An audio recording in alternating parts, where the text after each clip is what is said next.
الله وبركاته. بسم الله الرحمن الرحيم. إن الحمد لله نحمده ونستعينه ونستغفره ونعوذ بالله من شرور أنفسنا وسيئات أعمالنا.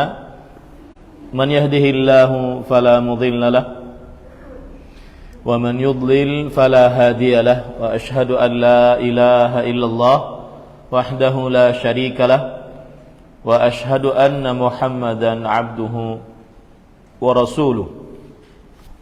يا أيها الذين آمنوا اتقوا الله حق تقاته ولا تموتن إلا وأنتم مسلمون. يا أيها الناس اتقوا ربكم الذي خلقكم من نفس واحدة وخلق منها زوجها وبث منهما رجالا كثيرا ونساء واتقوا الله الذي تساءلون به والأرحام إن الله كان عليكم رقيبا.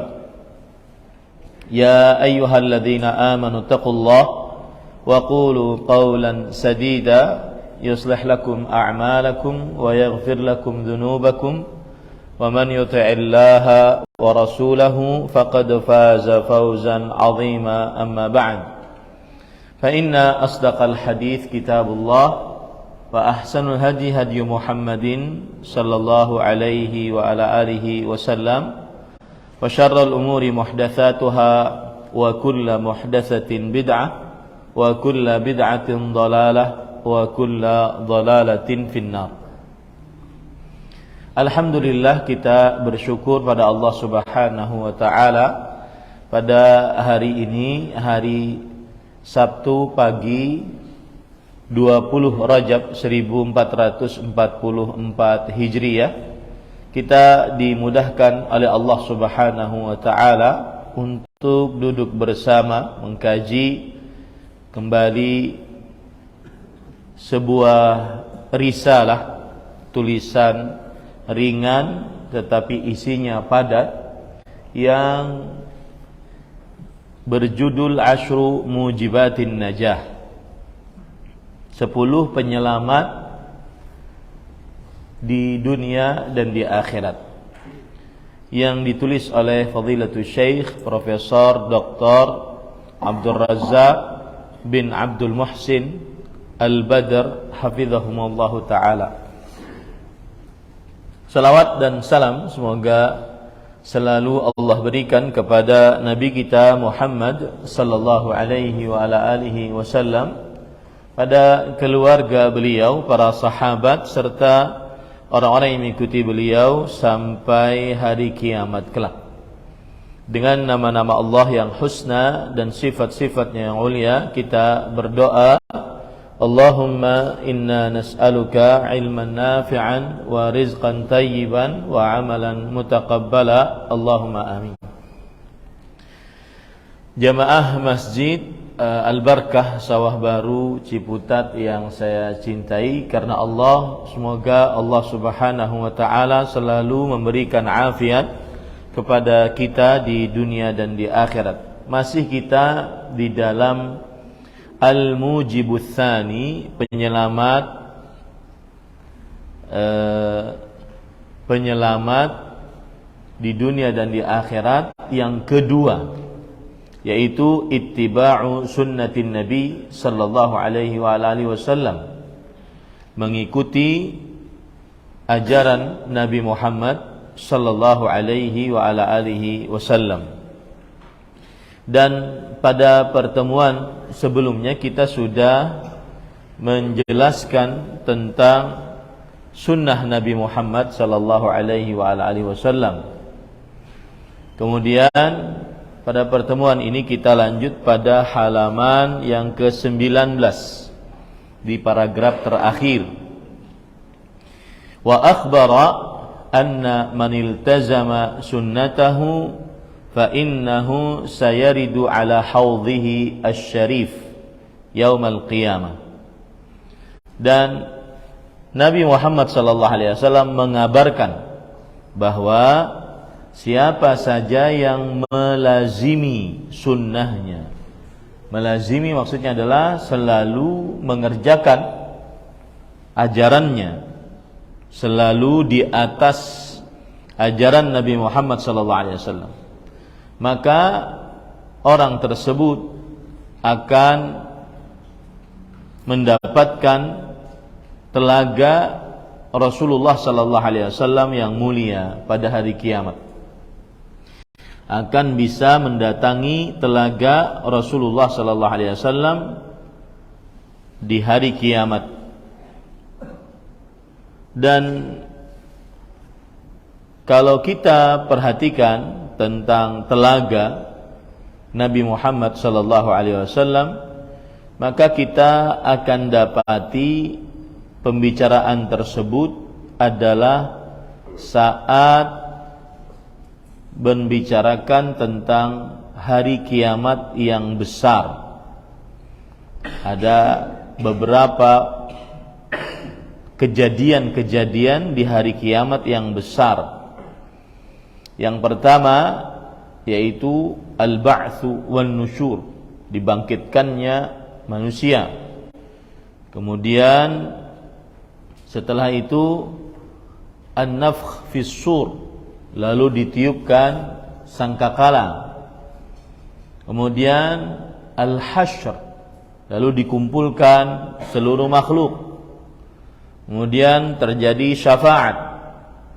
Lalu setelah itu terjadi pemberian buku catatan amal. Lalu setelah itu terjadi hisab. Lalu setelah itu terjadi timbangan. Kemudian setelah itu berjalan di atas sirat. Kemudian baru di sana mendapati telaga. Di telaga itu persis sebelum masuk ke dalam surga atau nerakanya Allah Subhanahu wa ta'ala. Dan sebagai orang yang beriman kepada rukun iman yang 6, maka kita wajib mengimani tentang telaga. Dan telaga Rasulullah SAW termasuk bagian dari beriman kepada hari kiamat. Dan Rasulullah SAW banyak menyebutkan hadis-hadis yang berkaitan dengan telaga. Coba perhatikan beberapa hadis yang akan saya bacakan, karena ini bukan pembicaraan tentang telaga memang. Di dalam hadis yang diriwayatkan oleh Imam Bukhari dan Muslim dari Anas bin Malik radhiyallahu an, bahwa Rasulullah sallallahu alaihi wasallam bersabda, "Inna qadra haudhi kama baina Ailah wa San'a minal Yaman, wa inna fihi minal abari ka'adadi nujumis sama." Yang artinya, sesungguhnya jarak telagaku antara daerah Ailah dan San'a. Ailah adalah sebuah al-baldah al-ma'rufah fi ma baina Misr wa Syam, sebuah daerah yang dikenal antara Mesir dan Syam. Itu namanya Ailah, ya. Dan saya belum teliti berapa jarak antara Ailah dengan San'a,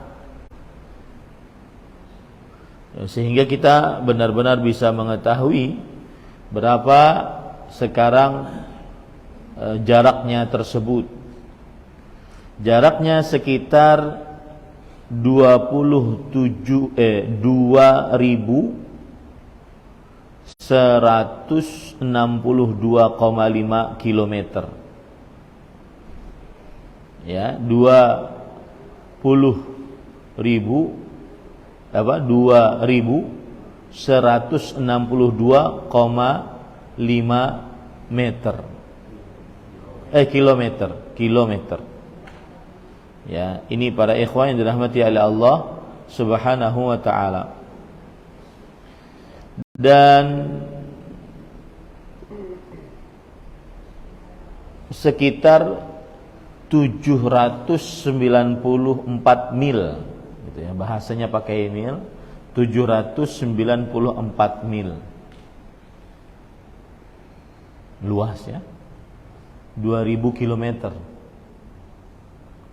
Berarti telaganya Rasul sallallahu alaihi wasallam sepanjang itu. Dan sebagaimana sudah saya sebutkan tadi, Ailah adalah sebuah tempat yang dikenal antara Mesir dengan Syam. Antara Mesir dengan Syam.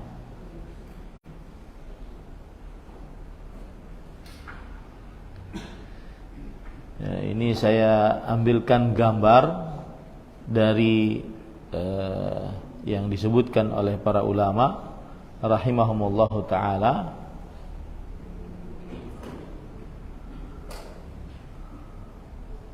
Ada lagi hadis Rasul sallallahu alaihi wasallam, "Walladzi nafsu Muhammadin biyadihi, inna ma baina misra'aini min masra'il jannah lakama baina," oh bukan ini. Kan. Taib. Yang jelas tadi 2162,5 kilometer. Ya. 2162,5 kilometer. Itu adalah besarnya Ailah, di antara Ailah dengan Sana'a. Baik, kita ambil hadis yang lain. Rasul sallallahu alaihi wasallam bersabda dalam hadis riwayat Muslim, "Ma baina nahiyatai haudhi kama baina San'a wal Madinah." Artinya antara dua jarak telagaku seperti antara San'a dengan kota Madinah. Antara San'a dengan kota Madinah. Coba kita lihat berapa jauh antara San'a dengan kota Madinah.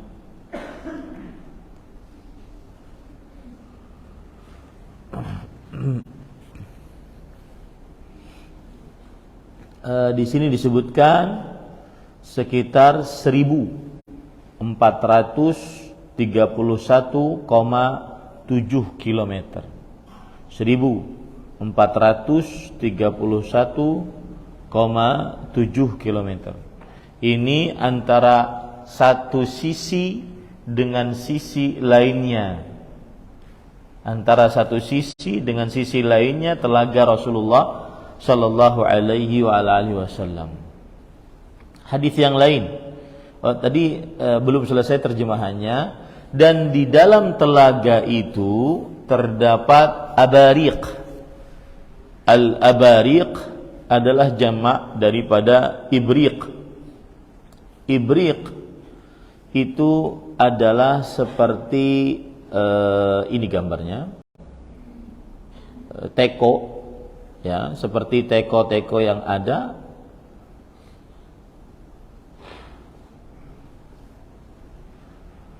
Nah, ini gambar abariq, ya, seperti teko-teko yang ada, ya. Mungkin biar warnanya lebih. Ini seperti ini gambarannya, tetapi Allahu alam hakikatnya bagaimana. Ini abariq namanya, ya, seperti ini. Disebutkan oleh Rasulullah sallallahu alaihi wasallam bahwa jumlah teko-tekonya sejumlah bintang-bintang yang ada di langit. Ini tidak bisa dihitung. Kemudian juga dalam hadis Muslim yang lain, tura fihi abariquz zahab wal fiddah ka'adadi nujumis sama. Di dalamnya terlihat teko-teko yang terbuat dari emas dan perak sejumlah bilangan bintang-bintang yang ada di langit. Nah, kemudian dalam hadis yang lain riwayat Bukhari dari Anas bin Malik radhiyallahu an, Rasul sallallahu alaihi wasallam bersabda, "La yaridanna alayya nasun min ashabi al-hawdha hatta araftuhum ikhtalaju duni fa aqulu ashabi fayaqulu la tadri ma ahdatsu ba'dak." Artinya, akan mendatangi kepadaku orang-orang dari sahabatku telaga sampai aku mengenal mereka, lalu ikhtalaju duni, artinya dihalangi dariku. Lalu aku katakan, itu sahabatku. Lalu ada suara yang berseru, engkau tidak mengetahui apa yang telah mereka adakan sepeninggalmu. Engkau tidak mengetahui apa yang mereka adakan, maksudnya yang mereka buat yang baru sepeninggalmu. Disinilah tercelaknya bid'ah, karena ada kata-kata ahdatsa adalah bid'ah, sebagaimana yang sudah kita jelaskan pada pertemuan sebelumnya. Ya, ahdatsu ba'dak, engkau tidak mengetahui apa yang telah mereka adakan yang baru sepeninggalmu. Ini para ikhwan yang dirahmati oleh Allah Subhanahu wa taala. Lalu setelah itu Rasulullah sallallahu alaihi wasallam malah menambahkan, kata Rasul sallallahu alaihi wasallam, suhqan liman ghayyara ba'di, tercelalah bagi siapa yang mengganti sepeninggalku. Nah, di sini para ikhwan yang dirahmati oleh Allah Subhanahu wa taala, tercelaknya perbuatan bid'ah. Mereka tidak mendapat telaga Rasulullah sallallahu alaihi wasallam. Dan pemahaman balik dari hadis ini, bagi siapa yang mengikuti sunnah, hidup mati di atas sunnah, maka dia niscaya bisa minum dari telaganya Rasulullah sallallahu alaihi wa ala alihi wasallam. Kemudian di sana ada hadis yang lain yang berkaitan dengan telaga, agar kita semangat ya untuk berpegang teguh kepada sunnah, sehingga kita harus mengetahui apa itu telaga Rasul sallallahu alaihi wasallam. Tadi luas sekali, kemudian tekonya banyak. Di sini disebutkan dalam hadis riwayat Muslim dari Abu Hurairah radhiyallahu an, Rasul sallallahu alaihi wasallam bersabda, "Inna haudhi ab'adu min ailah min adan."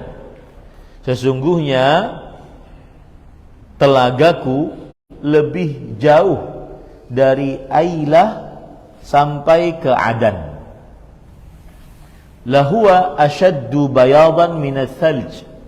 Airnya lebih putih daripada es.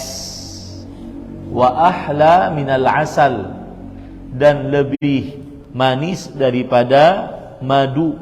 Minal asali bil laban, daripada madu dengan susu. Lebih manis daripada madu dengan susu.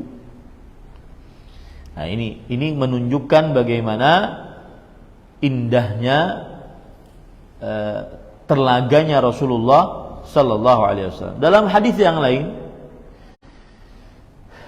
riwayat Imam Bukhari dan Muslim dari Abdullah bin Amr bin As radhiyallahu anhuma, haudhi masiratu syahrin. Telagaku itu luasnya seperti orang berjalan selama sebulan. Perjalanan selama sebulan, entah jalan kaki, entah naik kendaraan. Ma'uhu abyadhu minal laban. Airnya lebih putih daripada susu. Wa rihuhu atyabu minal misk.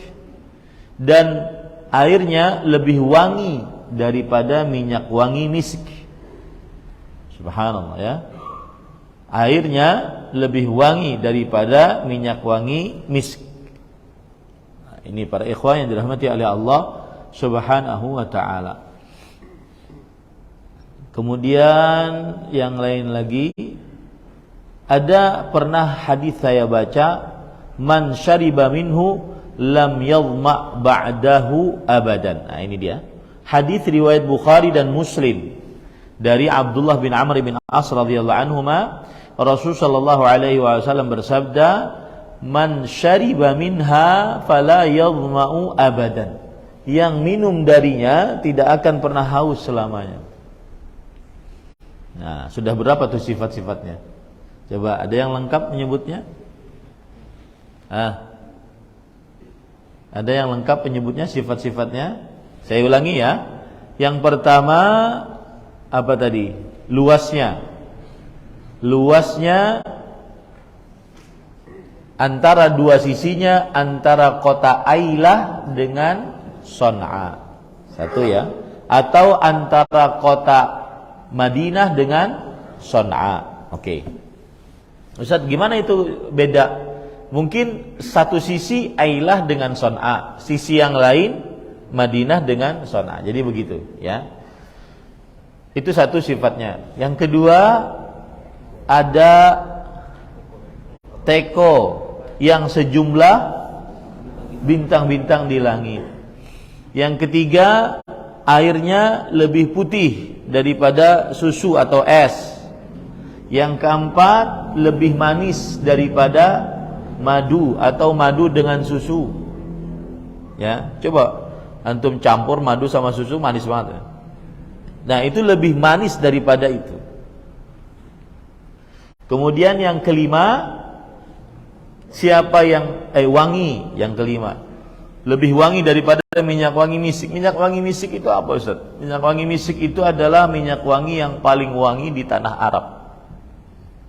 Makanya disebutkan di dalam Al-Quran, khitamuhu misk. Surga itu diliputi dengan minyak wangi misk. Dan minyak wangi itu tanda kekayaan.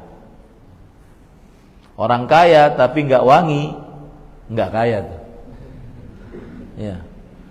Minyak wangi itu tanda kekayaan. Yang suka pakai minyak wangi seperti Mus'ab ibn Umair ketika masih musyrik, sangat terkenal dengan wanginya.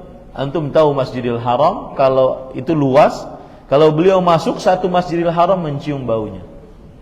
Itu kayak mandi minyak wangi berarti. Ya, maka dan pakai minyak wangi itu sunnah Rasul sallallahu alaihi wasallam.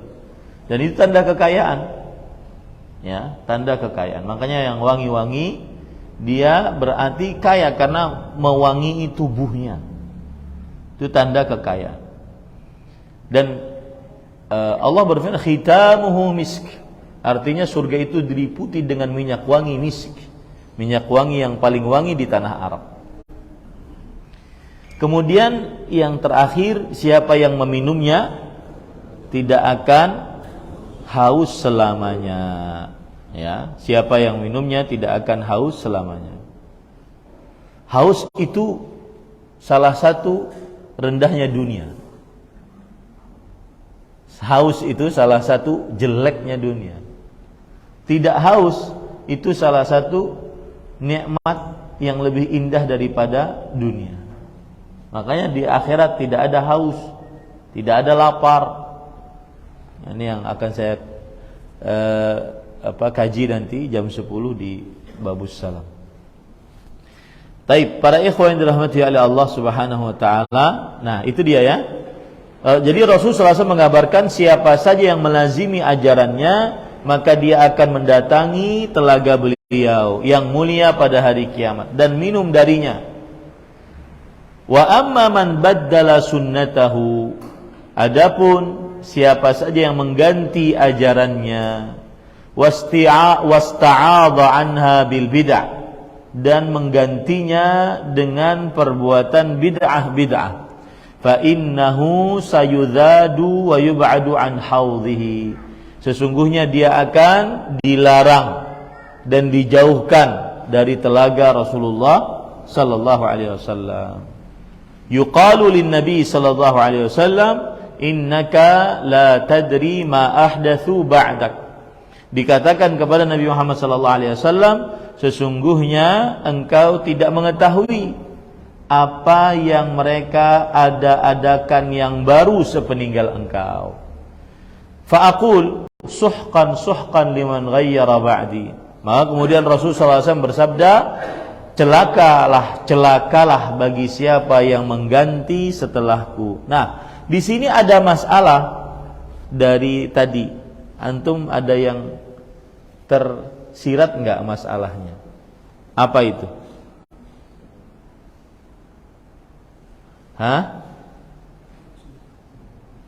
Ada yang tahu?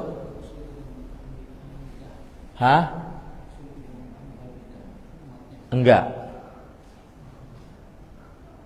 Ada masalah. Kenapa? Pelaku bid'ah sampai ke sana. Enggak, belum sampai. Dihalangin dia. Ada kata-kata dalam hadis tadi, ashabi. Sahabatku. Ya. Ini kata orang Syiah Rafidhah, tuh kan benar. Sahabat Nabi ada yang berbuat bid'ah. Jadi kami yang benar. Paham ya? Ya.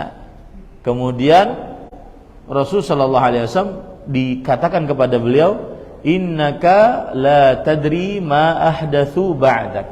Sesungguhnya engkau tidak mengetahui apa yang mereka buat baru sepeninggal engkau.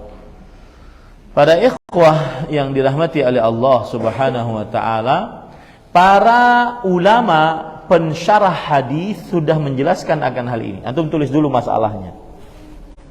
Apa masalahnya? Catat sendiri. Bahwa permasalahan yang dikatakan Ustadz, yaitu ada sahabat-sahabat Nabi yang dilarang mendapatkan telaga. Nah, itu. Ada sahabat-sahabat Nabi yang dilarang mendapatkan telaga.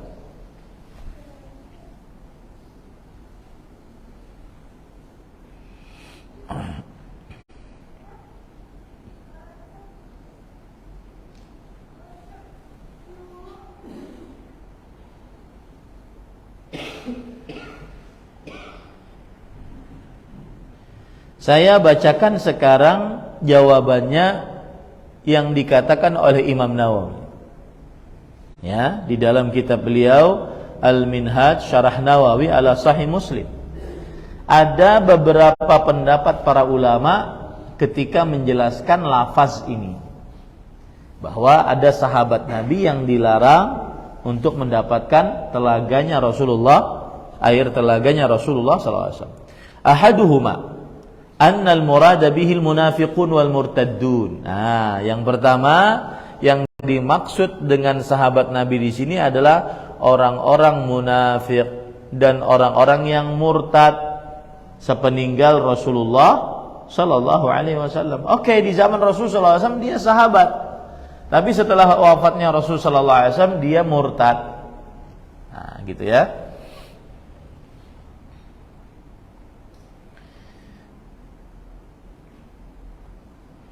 Kata Imam Nawawi, inna haula baddalu ba'dak, ay lam yamutu ala ma dhahara min islamihim. Sesungguhnya mereka itu mengganti setelah engkau. Maksudnya mereka tidak mati di atas apa yang sudah mereka tampakkan keislamannya.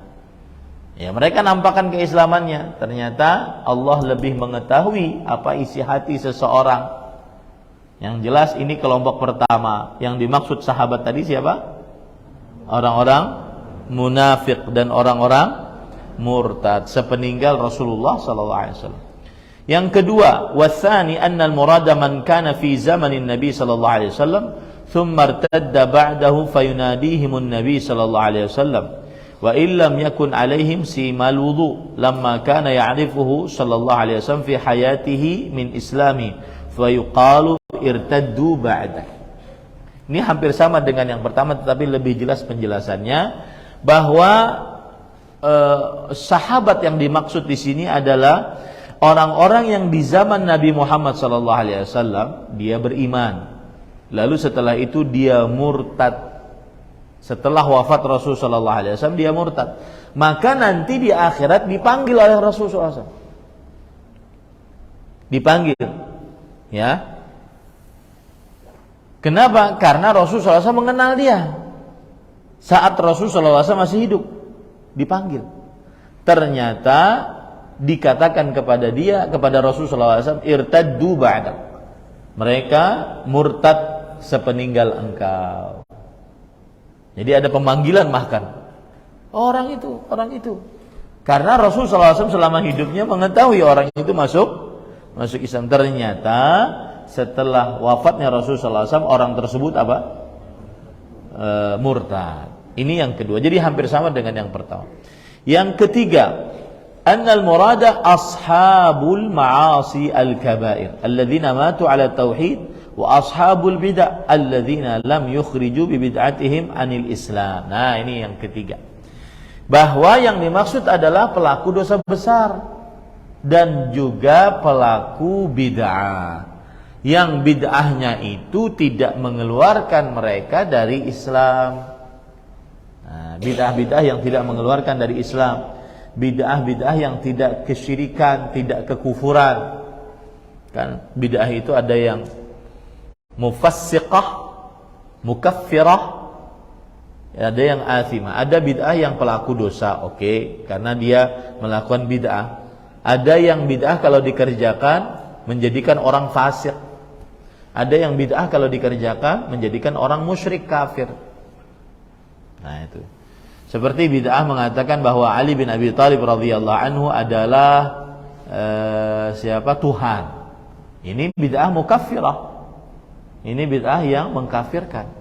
Seperti bid'ah yang mengatakan bahwa Al-Quran tidak sempurna. Ini bid'ah mukaffirah. Bid'ah yang mengkafirkan.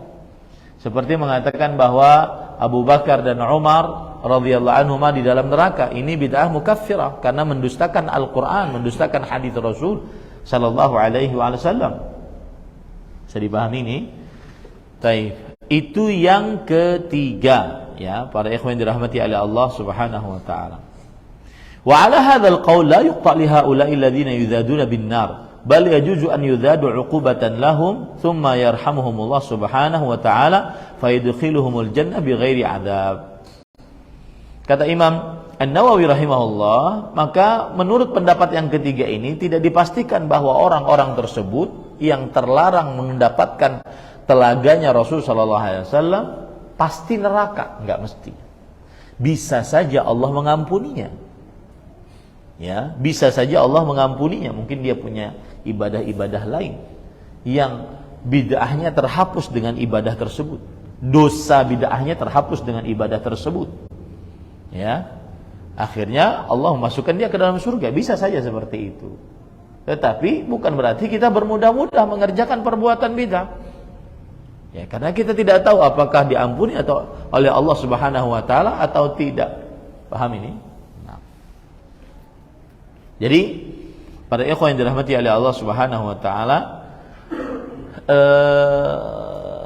itulah 3 orang yang merupakan jawaban dari sahabat-sahabat Nabi Muhammad SAW di dalam hadis. Nah. Kita lanjut. Kemudian setelah itu, walihada wajaba ala kulli nasihin li nafsihi muridin li najatiha an yajtanibal ahwa'a wal bid'ah. Oleh sebab inilah wajib atas setiap orang yang menginginkan kebaikan untuk dirinya, menginginkan keselamatan untuk dirinya, untuk menjauhi al-ahwa. Al-ahwa apa itu? Hawa nafsu dan bid'ah.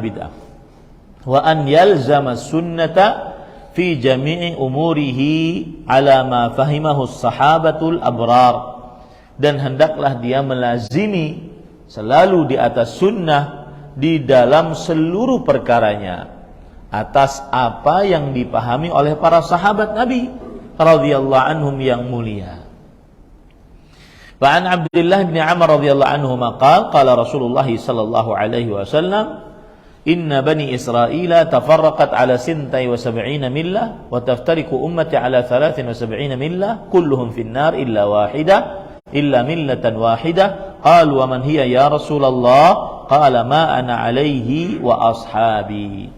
Dari Abdullah bin Amr bin As radhiyallahu anhuma, beliau berkata, Rasulullah sallallahu alaihi wa alihi wasallam bersabda, sesungguhnya Bani Israel terpecah belah menjadi 72 millah. Millah ini ajaran. Dan umatku akan terpecah belah menjadi 73 millah. Millah ini ajaran. Seluruhnya di dalam neraka kecuali satu ajaran. Apa itu? Para sahabat bertanya, apa itu wahai Rasulullah? Rasulullah sallallahu alaihi wasallam menjawab, ajaran yang aku di atasnya dan para sahabatku mengikutinya. Ajaran yang aku di atasnya dan para sahabatku mengikutinya.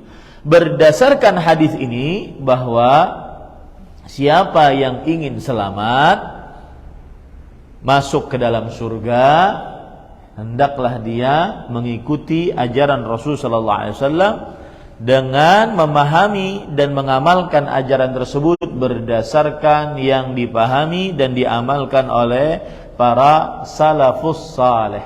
Para salaf ini siapa? Para sahabat. Kemudian para tabi'in, para tabi'ut tabi'in yang mereka mengikuti sahabat. Yang mereka mengikuti sahabat. Taib. Generasi sahabat terakhir itu yang paling terakhir meninggal pada tahun berapa? Yang paling terakhir meninggal dari sahabat Nabi adalah berkunyah Abu Tufail. Abu Tufail. Namanya Amir bin Wathilah Al-Laythi. Amir bin Wathilah Al-Laythi. Wafat pada tahun 110 Hijriah. Ini terakhir generasi sahabat Nabi yang meninggal dengan kesepakatan para ulama. Yang kedua, generasi terakhir dari kalangan tabi'i, namanya adalah Khalaf bin Khalifah Al-Kufi. Khalaf bin Khalifah Al-Kufi. Wafat pada tahun 181 Hijriah. 181 Hijriah. Kemudian generasi tabi'ut tabi'in yang paling terakhir meninggal adalah namanya Al-Hasan bin Arafah. Al-Hasan bin Arafah. Wafat pada tahun 257 Hijriah. 257 Hijriah. Itu tabi'ut tabi'i terakhir yang meninggal. Ya, tabi'ut tabi'in terakhir yang meninggal. Nah, itulah 3 zaman keemasan. Maka ikutilah itu. Ya, terutama para sahabat. Karena tabi'in dan tabi'ut tabi'in tidak dianggap sebagai zaman keemasan, zaman terbaik kecuali ketika mengikuti para sahabat. Nah, ini para ikhwan yang dirahmati oleh Allah Subhanahu wa taala. Baik. Kemudian saya akan menyebutkan perkara-perkara yang berkaitan dengan buruknya bid'ah. Ya, apa saja perkara-perkara yang berkaitan dengan buruknya bid'ah. Yang pertama, jazakallah khair. Yang pertama, para ikhwan yang dirahmati oleh Allah Subhanahu wa taala, pelaku bid'ah telah berkata tentang Allah tanpa ilmu. Ini yang pertama. Ya, bid'ah itu kelazimannya dia berkata tentang Allah tanpa ilmu, karena berani menyatakan bahwa ini adalah disyariatkan padahal tidak disyariatkan. Berani menyatakan bahwa ini bagus untuk diamalkan padahal tidak ada syariat yang mengatakan bagus untuk diamalkan. Berarti dia secara tidak langsung, pelaku bid'ah telah berkata tentang Allah tanpa ilmu, tanpa dasar ilmu. Yang kedua, pelaku bid'ah mendustakan firman Allah Subhanahu wa taala surat Al-Maidah ayat 3 yang menyebutkan bahwa Allah telah menyempurnakan agama. Al-yauma akmaltu lakum dinakum. Hari ini kusempurnakan bagi kalian agama kalian. Allah berfirman sempurna. Kemudian pelaku bid'ah membuat syariat yang baru, amaliyah yang baru. Ini seakan-akan ia mendustakan firman Allah Subhanahu wa taala tersebut.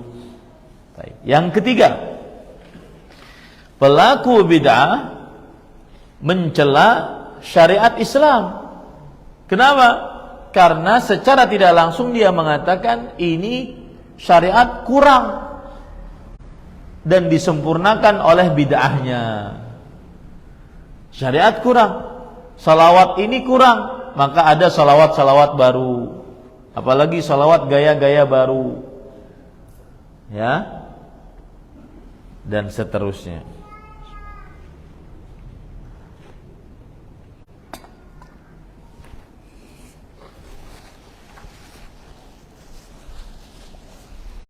Baik. Kemudian para ikhwan yang dirahmati oleh Allah, yang keempat, pelaku bid'ah mencela kaum muslimin setelah zaman Nabi Muhammad sallallahu alaihi wasallam. Kenapa demikian? Karena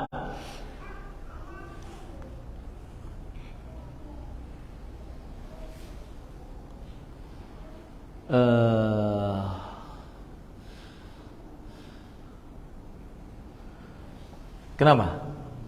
Siapa yang tahu? Pelaku bid'ah secara tidak langsung mencela kaum muslimin setelah zaman Nabi Muhammad SAW. Nah,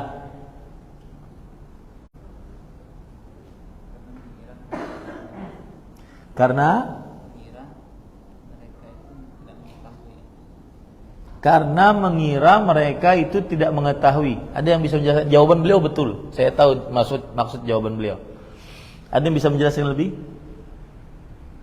Yang keempat, pelaku bid'ah mencela kaum muslimin setelah zaman Nabi Muhammad SAW. Ini Nabi, para sahabatnya. Kemudian beliau meninggal, para sahabat meninggal. Ada manusia, sampai ini bid'ah muncul. Pelaku bid'ah seakan-akan mereka mencela manusia ini semua. Kenapa? Agamamu kurang. Ini yang lengkap nih. Agamamu kurang. Ini yang lengkap. Paham ini para ikhwah? Nah. Yang kelima para ikhwah, pelaku bid'ah secara tidak langsung menghapus ajaran Rasul sallallahu alaihi wasallam. Makanya para ulama salaf mengatakan, ma ahdatha qaumun bid'atan illa hadamu mislaha minas sunnah. Tidaklah orang-orang membuat bid'ah yang baru kecuali dia akan menghancurkan yang semisal dengannya dari ajaran sunnah Rasul sallallahu alaihi wasallam. Ada bid'ah, pasti yang semisal dengan bid'ah ini dari sunnah Rasul sallallahu alaihi wasallam akan habis. Ya, akan hilang karena lebih dikenal bid'ah. Nanti lambat laun bid'ah ini dianggap sebagai sunnah. Sehingga kalau dinasihati itu bid'ah, mereka menganggap sunnah sudah diganti, padahal ini bid'ah. Paham ya? Para ikhwan yang dirahmati oleh Allah Subhanahu wa taala. Dan ini dijelaskan oleh Imam Muhammad bin Shalih Al-Utsaimin rahimahullah dalam kitab Majmu' Fatawa wa Rasail. Kemudian yang keenam, pelaku bid'ah memecah belah umat. Jadi bukan malah yang mengajak kepada sunnah yang memecah belah umat, tetapi yang apa? Melakukan bid'ah. Karena akhirnya muncul amaliyah begini yang di sini tidak tahu. Akhirnya muncul amaliyah begini yang di sini tidak tahu, dan seterusnya. Karena dia baru. Adapun ajaran yang merupakan warisan Rasul sallallahu alaihi wasallam, maka jika dikerjakan, umat Islam akan bersatu di atasnya. Persis seperti yang dilakukan oleh yang dikatakan oleh Rasul sallallahu alaihi wasallam. Beliau mengatakan, fa innahu man ya'ish minkum fasayara ikhtilafan katsiran. Siapa saja yang hidup di antara kalian, maka akan melihat perselisihan yang sangat banyak. Apa obatnya agar tidak terjadi perselisihan? Fa'alaikum bisunnati. Hendaknya kalian berpegang teguh kepada sunnahku wa sunnatil khulafa'ir rasyidin al-mahdiyyin min ba'di. Dan sunnah para khalifah yang baik dan diberi petunjuk sepeninggalku. Yang selanjutnya, pelaku bid'ah amalannya tertolak.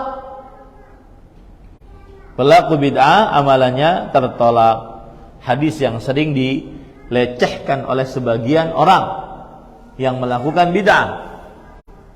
Ya, man amila amalan laisa alaihi amruna fahuwa radd. Siapa saja yang melakukan sebuah amalan yang tidak ada contohnya dari kami, maka amalannya tertolak. Dalam hadis yang lain, man ahdatsa fi amrina hadza ma laysa minhu fahuwa rad. Siapa yang membuat sesuatu yang baru dalam perkara kami ini yang bukan dari perkara kami, maka dia tertolak. Apa artinya tertolak? Sudah saya jelaskan. Tidak diterima amalan. Maksudnya apa? Dikembalikan amalannya kepada pelakunya, tidak ada pahalanya. Capek-capek nggak ada pahalanya. Ya. Kemudian yang selanjutnya, pelaku bid'ah sulit bertobat dari bid'ahnya. Kenapa para ikhwah sulit bertobat dari bid'ahnya? Karena merasa dia sedang dalam ibadah. Sebagaimana perkataan kalau tidak salah Sufyan bin Sa'id bin Masruq Ats-Tsauri, Imamul Muhadditsin. Beliau mengatakan, al-bid'atu ahabbu ila iblis minal ma'siyah. Bid'ah lebih disukai oleh iblis dibandingkan maksiat biasa. Iya, bid'ah maksiat, tetapi bid'ah lebih disukai oleh iblis dibandingkan maksiat biasa. Fa innaha yutabu minha wal bid'atu la yutabu minha. Maksiat orang bisa bertobat darinya, disenggol saja qalbunya, insyaallah sadar. Orang minum khamar, berjudi, berzina, ya, disenggol qalbunya, insyaallah dia sadar, bertobat akhirnya. Tetapi bid'ah tidak bertobat darinya. Kenapa? Karena dia merasa di atas hak, di atas kebenaran. Dan di sana ada hadis Rasul sallallahu alaihi wasallam, innallaha hajabat taubata an sahibi kulli bid'ah. Sesungguhnya Allah Subhanahu wa taala menghijab bid'ah, menghijab taubat dari setiap pelaku bid'ah. Hadis ini diriwayatkan oleh Ishaq bin Rahawayh dalam kitabnya Al-Musnad, kemudian oleh Imam At-Tabarani dalam kitabnya Al-Mu'jam Al-Awsat, kemudian oleh Imam Al-Baihaqi dalam kitabnya Syu'abul Iman, Dan hadis ini dikatakan oleh Imam Al-Haythami, rijaluhu rijalun sahih ghairu Harun wa Musa Al-Farawi. Dan para perawinya sahih, dihasankan oleh Imam Al-Albani. Ya. Nih para ikhwan yang dirahmati oleh Allah, berat ya, bid'ah berat. Dan antum lihat sekarang, antum lihat fakta. Siapa yang paling getol mengajarkan sunnah dan mengajak umat menjauhi bid'ah? Dakwah mana yang lebih semangat mengajak umat untuk mengajarkan sunnah, mengamalkan sunnah, dan mengajak umat untuk memerangi bid'ah? Dakwah mana? Dakwah salaf. Maka ini dakwah kalau mati, dan tidak akan pernah mati dia. Kalau mati tidak ada dan sedikit sekali yang akan mengajarkan kita sunnah dan mengajak kita untuk menjauhi bid'ah. Padahal bahayanya seperti ini tadi. Kemudian yang terakhir, sebelum terakhir, pelaku bid'ah terlaknat. Sebagaimana hadis yang diriwayatkan oleh Imam Muslim, bahwa Rasulullah sallallahu alaihi wasallam bersabda, "Man ahdatsa fiha hadatsan aw awa muhditsan fa alaihi la'natullah wal malaika wan nas ajma'in la yaqbalullahu minhu sarfan wala adla." Siapa saja yang membuat sesuatu yang baru di dalam kota Madinah atau menyediakan tempat untuk orang yang berlaku bid'ah, maka baginya laknat Allah, para malaikat dan seluruh manusia. Allah tidak akan menerima darinya amalan wajib dan amalan sunnahnya. Hadis riwayat Bukhari dan Muslim. Maka pelaku bid'ah terlaknat. Ya, pelaku bid'ah terlaknat. Saya ingat betul nih. Saya bahas ini saat saya masih di Arab Saudi sebagai pendakwah.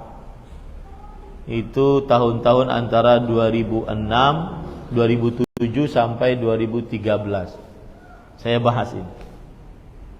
Maka catatannya masih lengkap. Maka harus ada yang mengajari ini. Dan jangan terlalu terlena dengan kajian-kajian yang berkaitan dengan kekeluargaan. Ya boleh. Ya, aku sayang kamu, kamu sayang dia. Nah, boleh itu. Maksudnya berkaitan dengan cinta-cinta anak muda. Tapi ustadz-ustadz sekarang yang ngajar di tengah kita, itu hasil didikan ustadz-ustadz senior kita yang dididik di atas tauhid, di atas sunnah. Maka berterima kasihlah kepada para ustadz-ustadz yang senior. Hasil dari didikan mereka, akhirnya timbullah ustadz-ustadz yang tetap memperjuangkan sunnah Rasul sallallahu alaihi wasallam.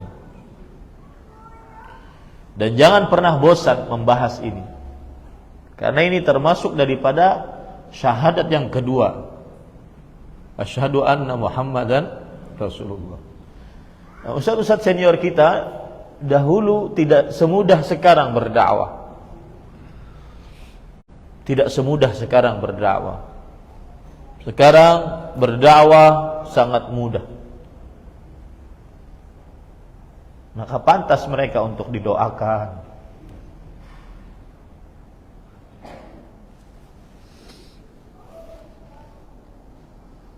Saya pribadi tidak tahu kalau seandainya ba'da fadlillah azza wa jal, setelah karunia dari Allah Subhanahu wa taala, kemudian berkat dakwah para ustadz-ustadz tersebut yang gigih, tidak pernah bosan untuk mendakwahkan tauhid dan sunnah, memerangi syirik dan bid'ah. Doakan mereka. Kemudian perhatikan mereka. Mereka tidak akan pernah minta. Tauhid mereka sangat kuat.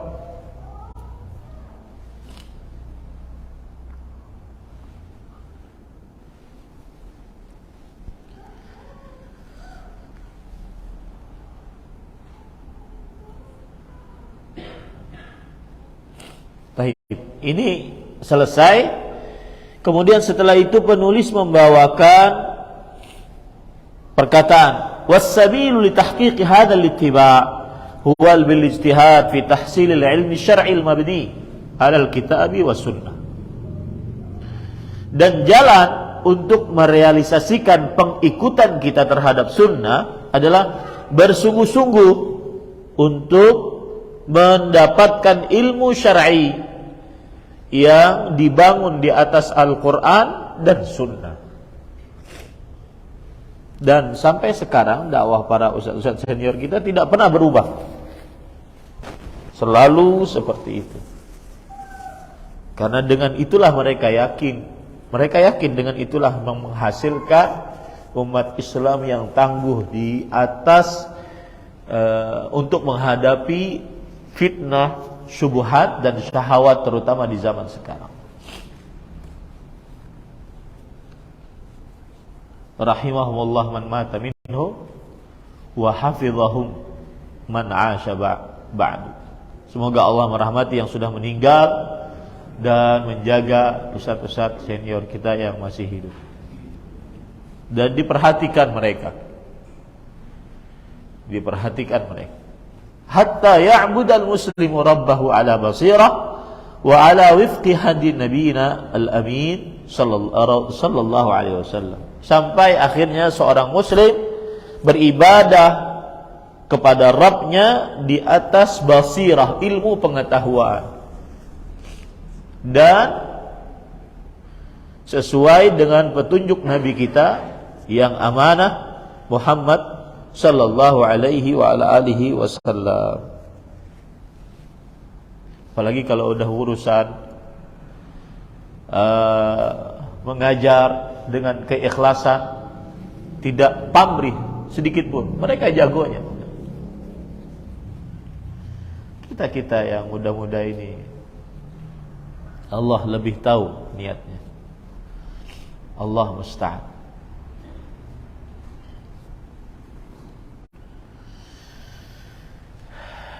Fabil ilmi an-najatu minal makhazi wa bil jahli al-madallatu war-raqab. Maka saya pribadi sangat benci siapa saja yang meremehkan ustaz-ustaz senior. Dan saya tidak membenarkan jamaah ngaji ke orang-orang yang pernah mencela ustaz-ustaz senior kita sebelum mereka minta maaf.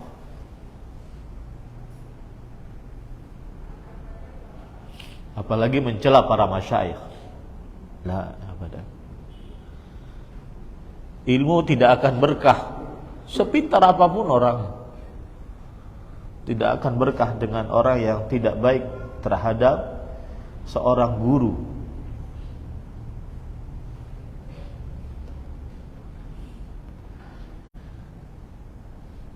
Dengan ilmu keselamatan dari kesengsaraan. Wabil jahli al-madallatu war-raghab. Dan dengan kebodohan akan mendapatkan kehinaan dan juga kesengsaraan. Huwal hadid dalil ilal ma'ali. Ilmulah yang menjadi petunjuk kepada derajat yang tinggi. Wa misbahun yudhi'u bihi adh-dhalam. Dan dia adalah cahaya yang menerangi kegelapan. Kadzaka 'anil rasuli ata 'alaihi minallahi tahiyyatu wassalam. Ilmu itu berdatang dari Rasul sallallahu alaihi wasallam yang dibawa dari Allah Subhanahu wa taala. Semoga selamat dan salam atas Nabi Muhammad sallallahu alaihi wasallam. Inilah selesai dari penyelamat yang kedua, pembicaraan penyelamat kedua tentang 10 penyelamat akhirat. dunia dan akhirat. Wallahu a'lam. Jika ada pertanyaan, dipersilakan.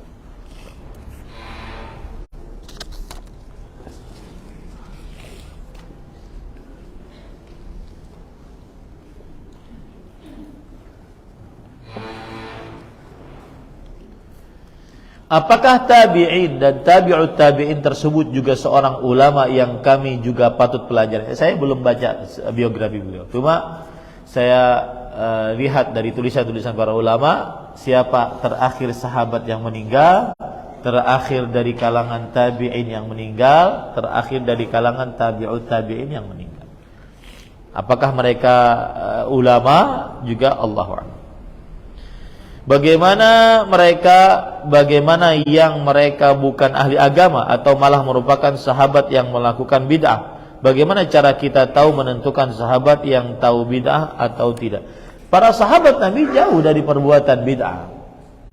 Kalau ada yang di antara para sahabat, ada yang alim, ada yang tidak alim, atau ada yang lebih kurang ilmunya daripada satu yang lainnya, jelas ada. Makanya kan disebut ada misalkan Al-Abadilah Al-Arba'ah, sahabat Nabi yang bernama Abdullah, yang masih muda, berjumlah 4 orang, dan ahli fikih, ahli hadis. Abdullah bin Umar, Abdullah bin Abbas, Abdullah bin Zubair, Abdullah bin Amr ibn As radhiyallahu anhuma, ahli fikih.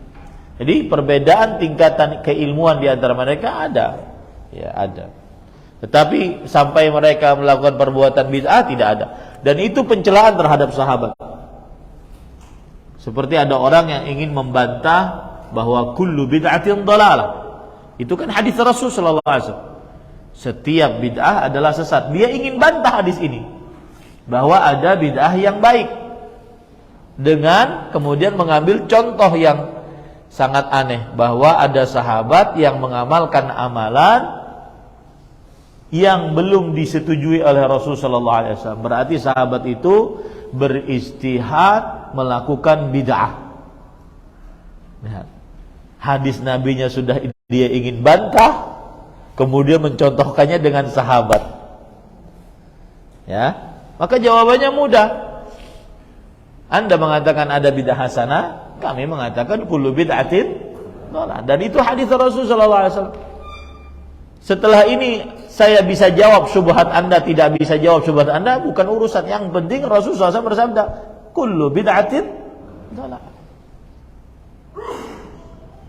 Kemudian adapun syubhat Anda, kalaupun kami ingin menjawab, maka jawabannya adalah apa yang terjadi selama Nabi Muhammad SAW masih hidup, maka pasti ada persetujuan dari Rasul SAW. Nah sekarang, kalau ada orang melakukan bid'ah di zaman sekarang, yang menyetujui siapa? Paham ya?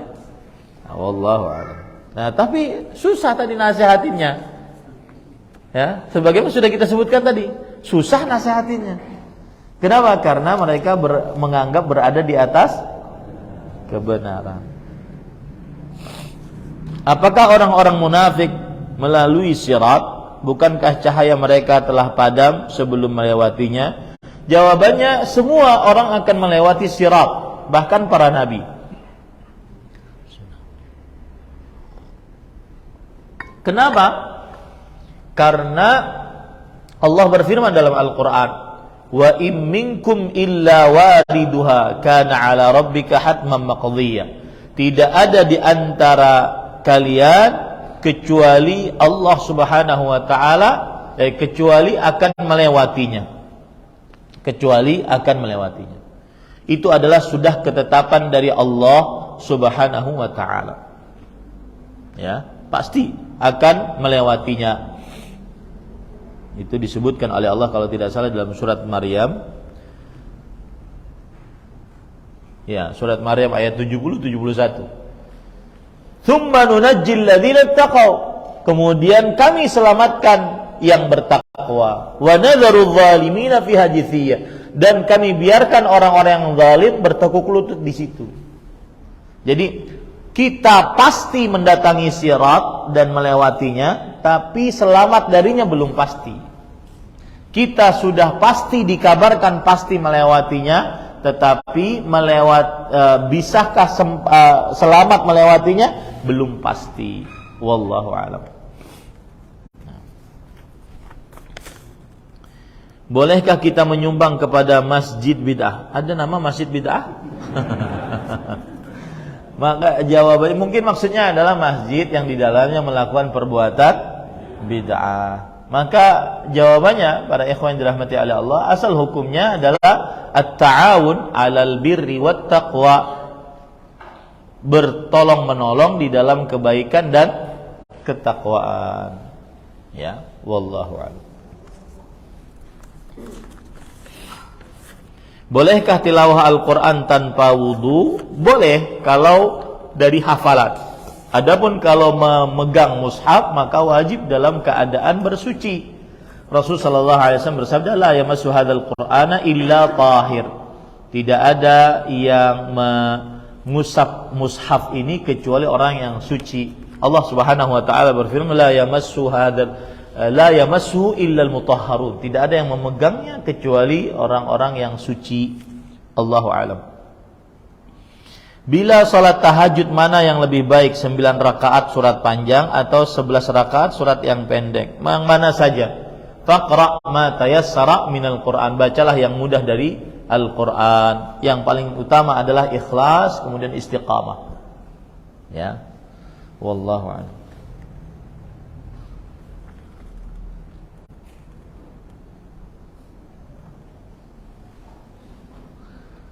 Ustaz senior yang Ustaz jelaskan siapa? Ustaz Abu Fathi, Ustaz Yazid Abdul Qadir Jawas hafizahullah, Ustaz Abu Unais, Ustaz Abdul Hakim, Ustaz Aun, Ustaz Ahmad Faiz, Ustaz Abu Nida. Banyak ustaz senior kita. Hormati mereka. Dan salah satu kesukaan saya ini kan anak pertama, nggak punya kakak. Saya suka bertemu dengan orang-orang yang lebih tua dari saya.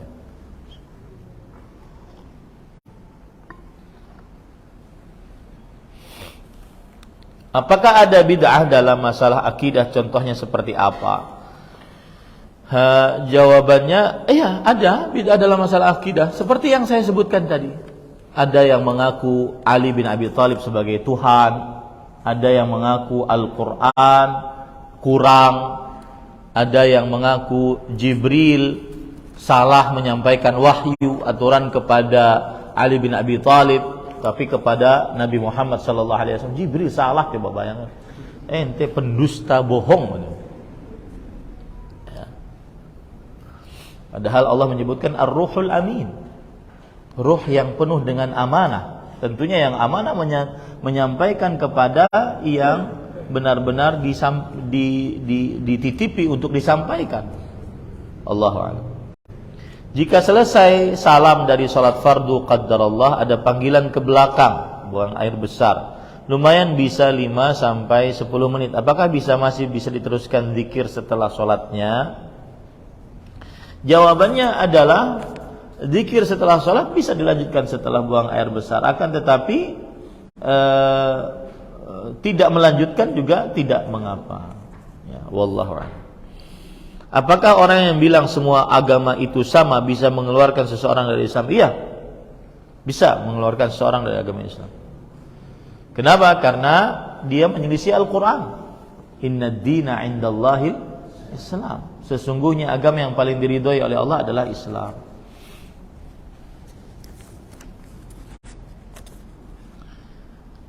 Tentang apa ini? Tentang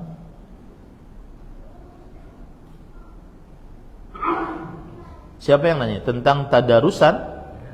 Apakah ini bentuk kebid'ahan? Apa? Tadarusan atau tasyakuran atau apa ini? Yang bertanya silahkan mungkin diulang.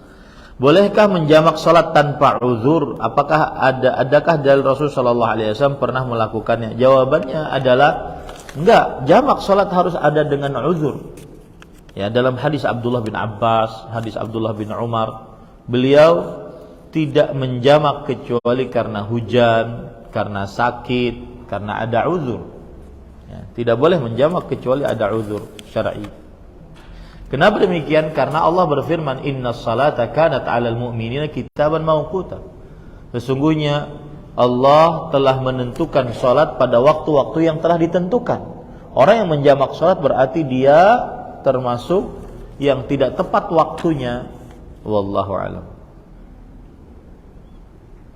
Mohon penjelasan perihal hadis tadi, Allah menghijab taubat pelaku bid'ah. Ya, yang saya maksud tadi adalah bahwa sulit orang yang bertaubat kalau dia sulit bertaubat orang yang melakukan perbuatan bid'ah. Bukan berarti tidak diberi taubat oleh Allah. Karena apapun dosanya selama dia mengumpulkan syarat-syarat taubat, maka akan diampuni oleh Allah Subhanahu wa taala dan terima taubatnya oleh Allah Subhanahu wa taala. Tetapi pelaku bid'ah sulit untuk bertaubat. Itu maksudnya hajabat taubata an sahibi kulli bid'ah. Menghijab taubat bagi pelaku bid'ah.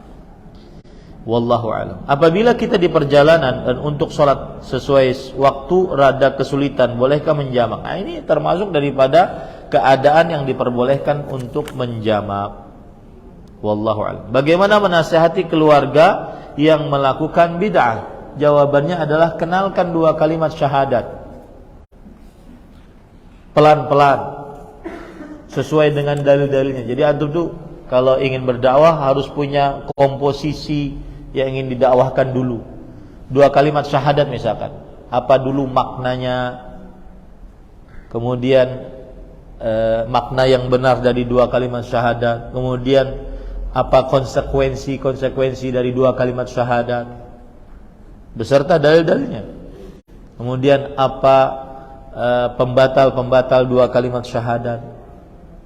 Kemudian apa syarat-syarat 2 kalimat syahadat. Ya, beserta dalil-dalilnya, jelaskan. Tetapi menasihati keluarga, kadang-kadang sebagian ikhwah terlalu saklek. Misalkan nih di grup keluarga WhatsApp ya, di grup WhatsApp keluarga selalu membicarakan tentang bid'ah. Ini tidak seperti di majelis ilmu. Lebih baik kalau di grup keluarga itu bermuamalah yang baik, ya, kemudian tunjukkan sunnah Rasul Sallallahu Alaihi Wasallam. Jangan menyinggung bid'ah dulu. Karena bagaimanapun amaliyah yang mereka kerjakan mungkin sudah mengakar, ya. Kemudian datang orang baru, ya, kemudian langsung memvonis bid'ah, mereka marah. Maka seperti yang saya ungkap tadi, ya, bermuamalah yang baik dulu, berlaku yang baik, kemudian sering ngasih hadiah, dakwahkan sunnah. Sebutkan sunnah Rasul, keutamaan. Nanti ada selip sedikit tentang konsekuensi bersyahadat, sedikit aja. Sebagian orang yang berdakwah memang kadang-kadang menginginkan seperti membalik telapak tangan langsung gitu. Ya. Tidak seperti itu. Tetapi harus pelan-pelan. Kecuali kalau dia bertanya, fulan gimana nih? Menurut Ustaz antum gimana?" Nah, baru jelaskan. Adapun tidak ada angin, tidak apa. Ini bid'ah, daftar bid'ah 1 2 3 4. Pelakunya seluruhnya di neraka. Wah, dikeluarkan dari grup. Ya. Bagaimana kiat untuk menghadiri undangan makan dari orang tua tetapi sudah tahu kalau itu acara selamatan rumah? Apakah lebih baik tidak menghadiri walaupun orang tua yang mengundang, atau kita hadiri tetapi menghindar saat kegiatan selamatannya? Ini kegiatan selamatan apa dulu? Mungkin istilahnya selamatan, oke. Apa dulu yang dilakukan? Ya, kalau cuma makan-makan nggak jadi masalah, makan-makan doang. Ya, apalagi yang ngundang orang tua. Nah, kalau seandainya memang ada bid'ahnya di dalam selamatan itu, seperti bahkan mungkin bid'ahnya mukaffirah atau musyrikah, menjadikan kafir atau musyrik, seperti minta kepada penghuni jin yang ada di rumah ini, ya, maka tidak boleh ikut.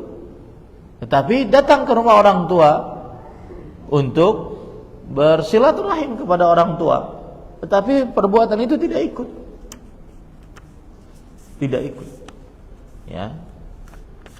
Jadi kadang-kadang dakwah kita dianggap tidak bakti kepada orang tua gara-gara di sana ada perbuatan yang bid'ah. Lalu kita tidak mau sama sekali datang. Nah, ini keliru para ikhwan yang dirahmati oleh Allah. Ya, kita bisa menghindarkan acaranya saja yang tidak diperbolehkan. Adapun kita menghadiri undangan orang tua kan tidak mengapa.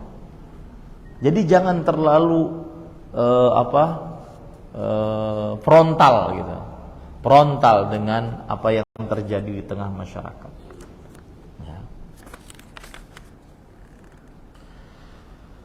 Tolong jelaskan sebab hadis laki-laki tidak boleh isbal. Maka ini hampir sama dengan menjelaskan kenapa khamr haram. Kenapa judi haram. Ya, kita sebagai umat Islam ada tuntutan syariat, yaitu taat dan patuh kepada ajaran Rasul sallallahu alaihi wasallam. Tidak semua harus ada sebabnya. Ya, tidak semua harus ada sebabnya. Wallahu a'lam. Apa orang tua yang sudah meninggal dan tidak mengenal sunnah dan pernah melakukan bid'ah tidak akan masuk surga? Maka jawabannya para ikhwah gini, kita ini belajar untuk agar kita hidup di atas sunnah, menjauhi perbuatan bid'ah. Taib, itu poin. Nah, adapun orang tua kita yang sudah meninggal, selama dia masih muslim, doakan saja. Doakan. Nasib dia di surga atau tidak di tangan siapa? Allah SWT. Seperti itu. Tetapi ilmu kita yang kita dapatkan bahwa para pelaku bid'ah dia tadi tidak bisa meminum telaga Rasul sallallahu alaihi wasallam dan seterusnya. Diancam dengan neraka. Lihat kata-kata saya, diancam dengan neraka. Karena keputusan akhir ada di tangan siapa? Allah Subhanahu wa taala. Nah, seperti itu. Jadi pertanyaan seperti ini kadang memojokkan kita. Nah, siapa yang tidak tahu tata cara berdakwah akhirnya, iya, orang tuamu di neraka. Ah, habis sudah. Ya, ini keliru para ikhwan yang dirahmati Allah. Apakah takwil mimpi seperti keluar dari tempat api yang mengerikan? Lastu mu'abbiran. Saya bukan ahli ta'bir mimpi. Saya duduk di majlis Syekh Abdul Muhsin bin Hamad hampir 5 tahun di kota Madinah. Sering kita dapati beliau mengatakan is'al ghairi. Kalau sudah ditanya 3 pertanyaan yang sering beliau tanya kepada selainku. Pertama, takwil mimpi. Yang kedua, talak dan rujuk. Yang ketiga, waris. Kata beliau, is'al ghairi, tanya selainku. Atau raja'il mahkamah, silahkan pergi ke pengadilan. Sering sekali beliau seperti itu. Kenapa? Karena itu berkaitan dengan takwil mimpi, berkaitan dengan ilmu gaib, dan beliau merasa mungkin beliau bukan ahlinya. Kemudian yang kedua berkaitan talak rujuk, itu berkaitan dengan kemaluan. Yang ketiga, harta waris berkaitan dengan hak orang lain. Susah untuk memberi fatwa. Adapun komentator Facebook, Ustadz izin jawab. Komentator Facebook tuh, Ustadz izin jawab ya. Mantap pokoknya. Saya pernah sholat maghrib di mana rakaat ketiga setelah ruku imamnya kunut. Apakah saya harus diam saja saat kunut dan tetap ikut sampai salam dan selainnya saya batalkan atau mengulangi sholat saya? Ini mungkin maksudnya adalah kunut nazilah.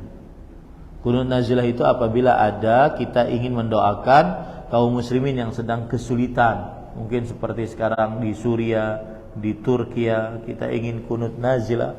Ya, nah di sana ada nanti fikihnya, apakah harus izin pemerintah, harus tidak izin dengan pemerintah, nah itu harus dibahas. Ya, tetapi untuk pertanyaannya ikuti saja, karena itu mungkin kunut nazilah. Ya, wallahu a'lam. Dan kadang-kadang itulah pentingnya kepintaran ilmu agama. Kadang yang ada dasarnya kita anggap salah. Saya pernah tuh di bandara lagi nunggu, ada orang datang. Alhamdulillah ketemu Ustadz di sini. Tapi saya lagi sedang makan. Itu kalau sudah ada begitu pasti nggak jadi makan, pasti ngobrol. Cerita beliau, saya hijrah ini begini. Kemudian saya bilang, kemudian beliau cerita, Ustadz tadi sholat subuhnya aneh sekali. Dasar mereka itu sukanya melakukan bid'ah. Padahal baru hijrah nih, baru ingin niti. Bagaimana sholat subuhnya? Jadi setelah baca surat Al-Fatihah, kemudian surat, si imamnya langsung sujud. Ya, kemudian baru naik lagi baca surat lagi. Saya diam saja dulu. Memang orang-orang di sini sukanya bid'ah, Ustaz. Saya bilang, ya akhi, setelah ini banyak belajar ya. Itu sunnah Rasul SAW. Oh, begitu ya Ustaz. Jadi yang menarik lagi setelah itu, jadi dia akhirnya kan bingung. Pokoknya ceritanya dia ikut, antara ikut dan enggak lah gitu. Setelah salam, dia tanya ke sampingnya, kenapa mereka tadi kok sujudnya 2 kali, rukuknya 2 kali? Ya, di rakaat pertama. Kata yang tadi, yang ditanya, saya juga nggak tahu, saya juga ikut-ikutan. Nah, lihat kebodohan ya. Belajarlah ilmu agama. Ya, makanya para ulama itu adalah misbahun fi dhanam. Mereka adalah cahaya-cahaya di kegelapan. Bayangkan kalau para ustadz yang ngajarin kita ini mati, meninggal, siapa yang mau ngajarin? Komentator Facebook? Nggak mungkin. Maka jaga mereka. Mudah-mudahan ustadz kita panjang umur dalam kebaikan. Ini yang bisa kita sampaikan. Sallallahu nabiyana Muhammad walhamdulillahirabbil alamin. Subhanakallahumma hamdik asyhadu an la ilaha illa anta astaghfiruka wa atubu ilaik. Wassalamualaikum warahmatullahi wabarakatuh.